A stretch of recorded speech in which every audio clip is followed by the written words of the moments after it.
أبو سمبل.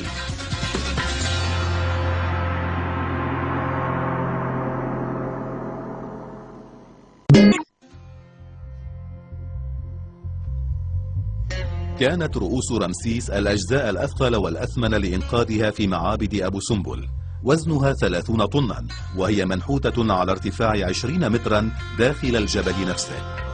كلف برنامجنا بنائي حجر محليين ببناء نموذج مطابق للمعابد، لكن أكبر بنية من الحجر الرملي يستطيع مقلع حجارة حديث بناءها كانت بثلث حجم المعبد الأصلي 10 أطنان. سيكشف فريق من الناقلين الجدد كيف تم إنقاذ معابد رمسيس مستخدمين هذا النموذج المطابق. يترأس الفريق ناقلا المنازل جيري ماتيكو وابنه جيب، إنهما معتادان على التعامل مع منازل استعمارية أكثر من رؤوس فرعون. مرحبا مصر، أين هذا الشيء؟ انظر إلى هناك. يبدو وكأن الرأس خرج من كومة تراب، وكأنه خارج من باطن الأرض. هذا ممتع جدا. هذا مذهل. قطعة رائعة. أهلا بك. يسرني التعرف إليك. شكرا. هل استخدمت المطارق الكهربائية؟ أم الإزميل؟ إزميلا فقط. مطرقة وإزميلا؟ نعم. لا. ليس الإزميل الهوائي. لا، الإزميل فقط. هذا ممتع. شكرا. ينضم إليهما المهندس ريتشارد سويفت المتخصص بالحفاظ على المباني الأثرية. إذا ما رأيك؟ كنت هنا تنظر إلى هذا الشيء لمدة أطول منه. أنا قلق بشأن الأذن. هل سنخسرها إذا حاولنا أن نقطع وراءها؟ نعم. العضو الأخير في الفريق هو بناء الحجر جوني أندرسون الذي يعمل بترميم الكاتدرائيات. لدينا 4 زوايا هنا، 1 2 3 4. الفريق سيعامل هذا النموذج على أنه قطعة حقيقية.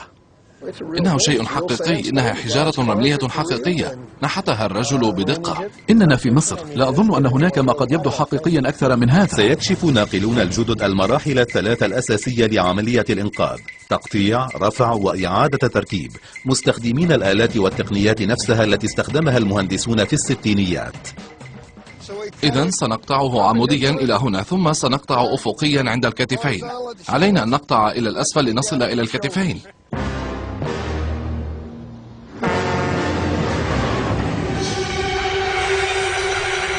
عودة إلى الستينيات، أدرك المهندسون أنهم لا يستطيعون تقطيع أبو سمبل إلى قطع متساوية، لأن هذا سيجعل الواجهة تبدو كلوح شطرنج.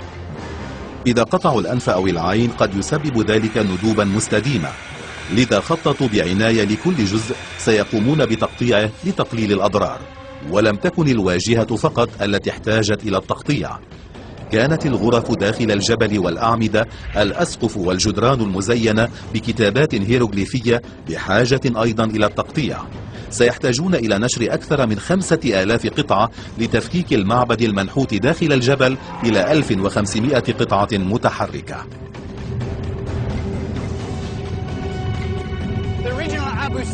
معبد أبو سمبل الأصلي منحوت داخل الجبل.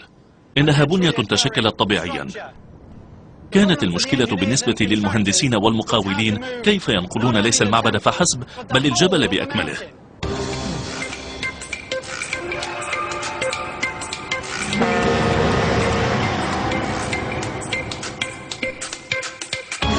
في غضون 6 أشهر سيكون نهر النيل الفائض قد وصل إلى قدمي رمسيس. لربح المزيد من الوقت بنى المهندسون سدا مؤقتا سمي بالسد العازل للسيطرة على مياه النيل. سيعطيهم السد العازل 13 شهرا إضافيا قبل أن تصل المياه إلى قمة المعبد.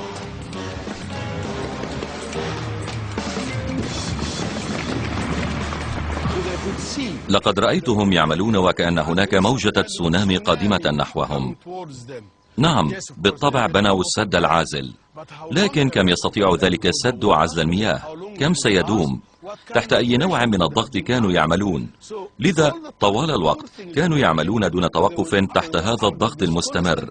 علينا أن ننتهي، وبالتالي إما ينقذون المعبد أو يغمره الفيضان.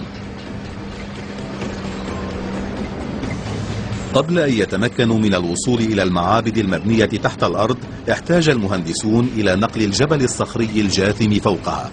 الوسيلة الأسرع لنقل جبل صخري وزنه 330 ألف طن هي استخدام المتفجرات، لكنهم خشوا من أن تدمر الموجات الصدمية المعابد، لذا اضطروا إلى تقطيع الجبل مستخدمين أسلاكا فولاذية ومناشير حديدية. استغرق الأمر 500 رجل 7 أشهر لإزالة قمة الجبل كلها.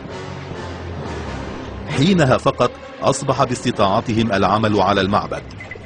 لتجنب حدوث مجزرة بمناشير الحديد، أعطيت رؤوس فرعون معاملة خاصة قبل رفع الوجوه.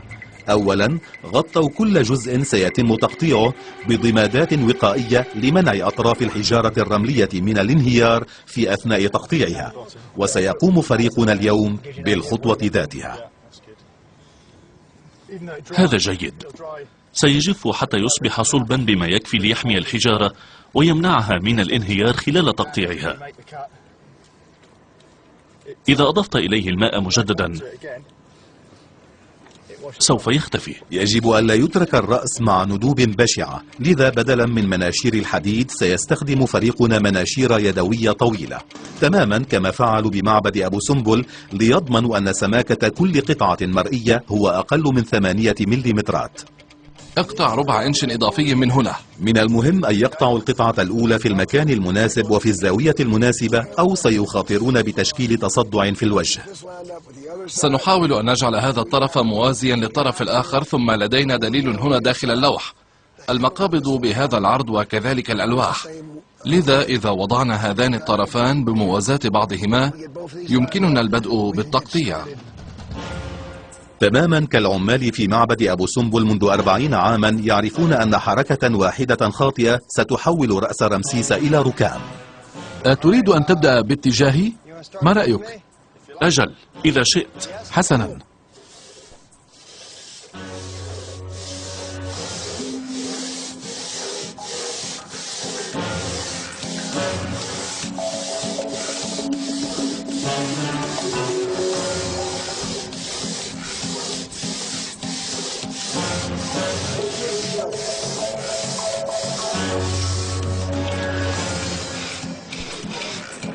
بلغ الطول الكلي للتقطيع في معابد أبو سمبل نحو 10 كيلومترات.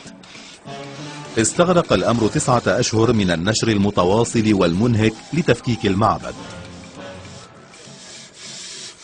الأمر أصعب بكثير مما تخيلوه، وفريقنا يكافح لإحداث أي تأثير على الرأس المبني من الحجر الرملي. يمكنك أخذ استراحة. كنت سأفعل هذا في وقت أبكر، لكنني فضلت أن نواصل العمل. بعدما نشرنا لوقت قصير جدا، فقدنا فقط 8 إنشات من الأسنان، ويمكنك أن ترى هنا أن الشفرات أصبحت مسطحة وبحاجة للشحذ مجددا.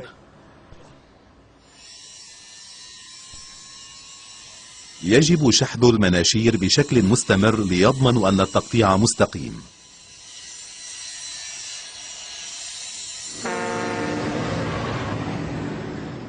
كان حجم العملية في معابد أبو سمبل غير مسبوق. بالنسبة إلى المهندس السويدي الشاب غوستا بيرشن سيكون ذلك تحدي العمر.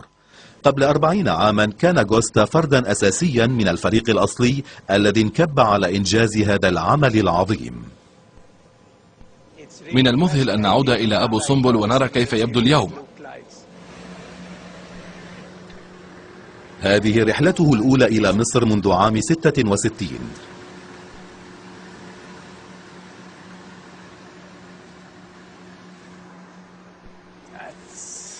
هذا حقا رائع ومذهل. من لا يعرف ماذا حدث هنا لا يمكنه أن يتخيل أبدا أن هذا المعبد نقل إلى هنا، بل كان لا يظن أنه منذ البداية موجود هنا. يا إلهي، إنه بحالة جيدة. عندما واجهته ضخامة معابد أبو سمبل قبل 40 عاما لم يكن تقطيع الواجهة إلا البداية. كان عليهم تقطيع كل المعابد الداخلية والأسقف والجدران إلى قطع متحركة وإعادة تركيبها.